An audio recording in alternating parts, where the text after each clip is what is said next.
Good evening, everyone. It's another episode of the Golden View Podcast Facebook Live, taking a different direction from my recent episodes with lives because it was always Vancouver Canadians, Vancouver Warriors, Major League Lacrosse, or the WLA. But now, tomorrow, we start with the Vancouver Giants home opener against the Seattle Thunderbirds. And I have a new guest that I haven't had on the show before, Mr. Steve Ewen from the Vancouver Province, who, amongst other things, is, I think, the Vancouver Giants guy in Vancouver.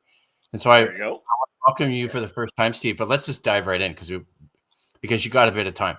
Okay, there you go. Starting in goal here, because I think it's well known around these parts, and if you're following local sports shows, and I want to give a plug to Rick Dollywall, who gave me your contact information, starting with the departure of Brett Merwald, because that means that Hutchinson and the new goalie, who I was just looking up, Burke Hood, is your goaltending tandem for the Giants to start. So let's talk about that.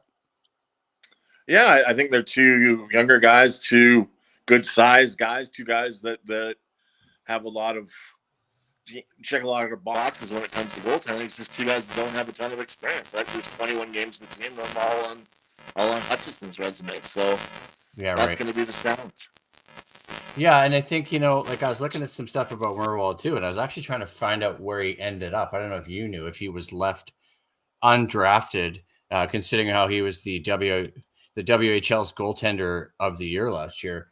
I saw him play a game in February at the LEC where they were playing Wenatchee, and they were down 2-0.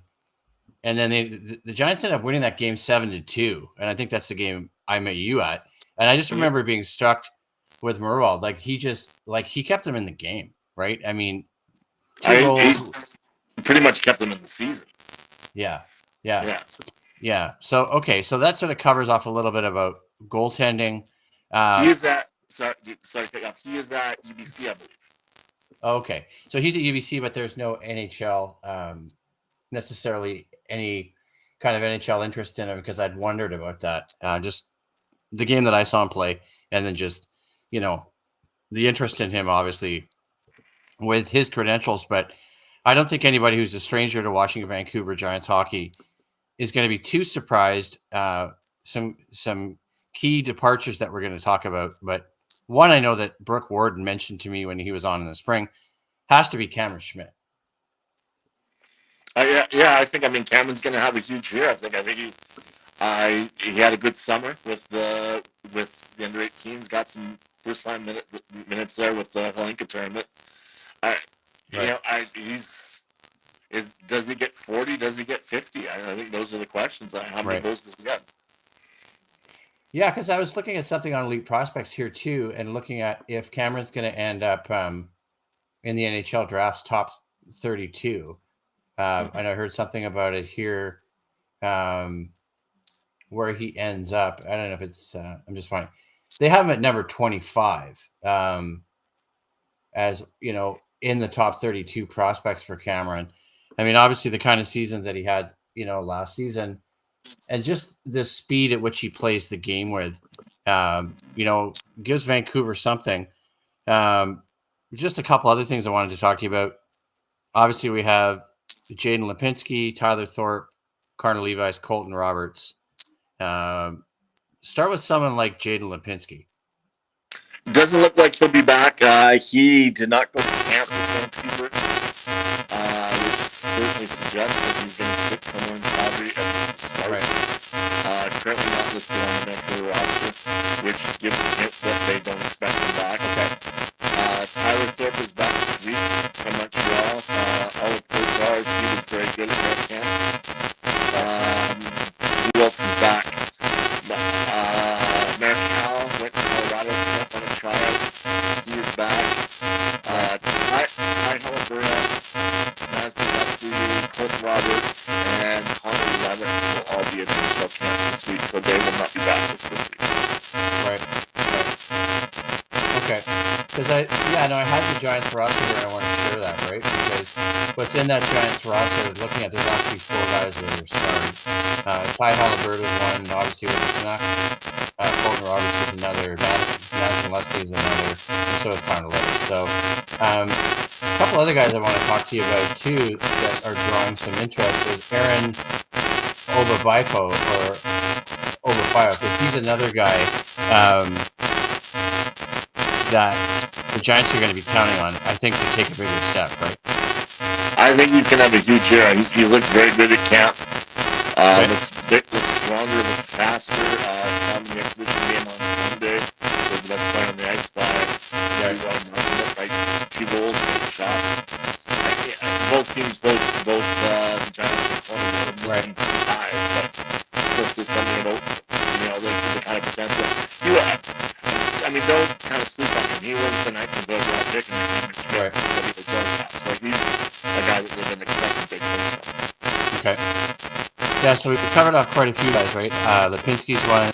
Tyler Thorpe's going to be another one. Let's talk about some key rivals, too. Because Ryan Lynn, 2023 first-round pick, 6th overall.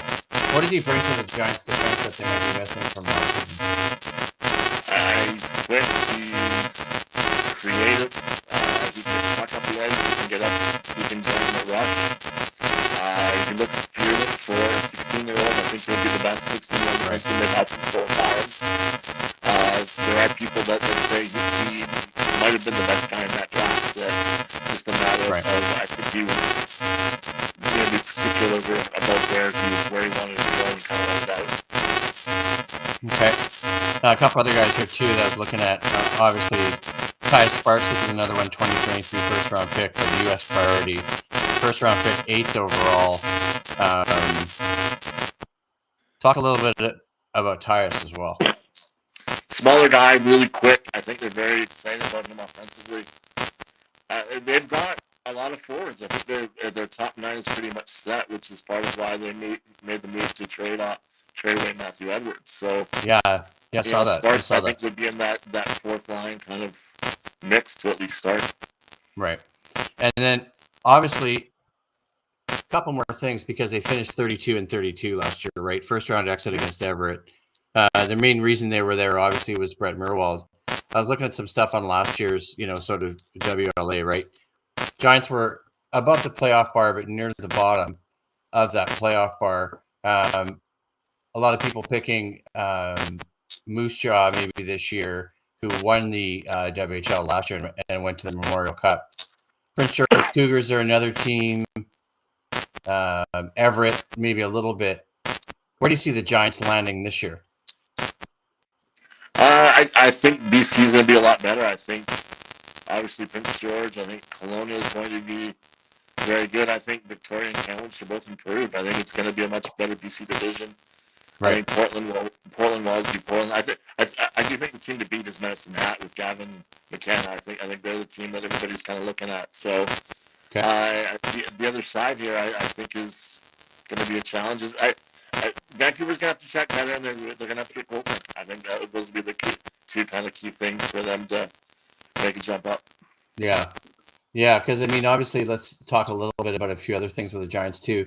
Preseason, they're 3-1, but Seattle Thunderbirds coming in tomorrow night. What are we expecting there? Because the first 5 games, Seattle, Everett, Prince George, Kamloops, Calgary. Obviously, the top 3. Probably the toughest matchups for the Giants to start the season based on the way those other 3 teams finished last year, and Kamloops was down near the bottom. Yeah, I think Kamloops would be better. I do think that. I think they went out. I think they did a good job of recouping their losses from their Mem Cup year. Yeah, right. I think Seattle's always Seattle. They're always big and strong and well coached. I think they'll be a challenge. I think these first couple of weeks with guys away, I think is where things get interesting and where you don't have a good read until maybe everybody gets their players back. So yeah, and winning in Everett on a Saturday night is going to be a bit of a chore. Right. What about tomorrow night's game against Seattle? What do you think? A chance for a home win to kick off the season, or? I think there's a big chance. I think it's gonna, it's a chance. Get people excited. It's hard to tell. Like I said though, with that first weekend, I'm not sure who's coming back for Seattle. So until you see their lineup, that's going to be the real challenge. Yeah, I was looking a little bit at the last game for Vancouver, right? I mean, that game last preseason game, played the Rockets. Hutchinson with the win. The preseason finished. Anything else that's standing out for you? I mean, we've covered a bit of we covered quite a bit of ground, right? And I mean, obviously the WHL season is like the NHL season. It's 6 to 6.5 months, right? Yes. Even though it starts earlier. So, I'm kind of rooting for the Giants. I'm really curious to see how they do.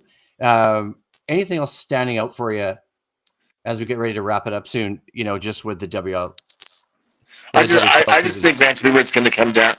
I didn't think they checked well. I thought they left Mirwell to his own devices far too often. Yeah, I thought so too. And that's one of the things they've talked about as being a harder team to play against. And they've talked about they have a lot more battle drills in practice, and a lot more game situation drills in practice, and competitive drills. So I think that's going to be where we see them. I think it's also a matter of when they get a Mazdon Leslie back. Mazdon Leslie plays 20 minutes a game. Colton Roberts plays 20 minutes a game. Those are their top two Ds. So the sooner that they get back, the better. The better that checking will be as well. So I think those are all things that play. Okay. Let's wrap up the final question. How soon do you think we see those two guys in Mazdon Leslie and Colton Roberts? Do you have a good chance to at least make a series of NHL preseason games? I think that's a challenge for those guys. I think, particularly with Mazdon being a free agent, I think I'd like to think from a Giants standpoint they're back next weekend, but those guys would obviously like to be away as long as they can. That's yeah, of course. But I think Giants people would like to see them back in no longer than a week's time. Right. All right. Well, thanks a lot, Steve, for doing this. I appreciate it. We're gonna wrap it up there. Hopefully we'll get a chance to talk to you, next month or two with some more Giant stuff. Whenever you need anything, any lacrosse, whatever you need.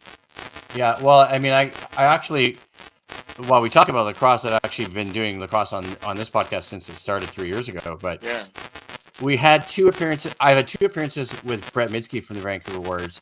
I'm sure I can get back again, but I could get you too. And Brett's agreed to do this a few times, so I think there's some really interesting stuff developing for the Warriors. We're going to talk about that on another podcast in the next few weeks. Yeah, I know. I think they're going to be fun. I think it'll be interesting to see if they get the Kristen W. Offer trade done and where things go there. Yeah, that's going to be interesting. Yeah. And what how much what's it cost, 4 or 5 piece, a couple draft picks and 3 or 4 players or whatever it is. So. Yeah. It'll be fun. All right. Thanks again,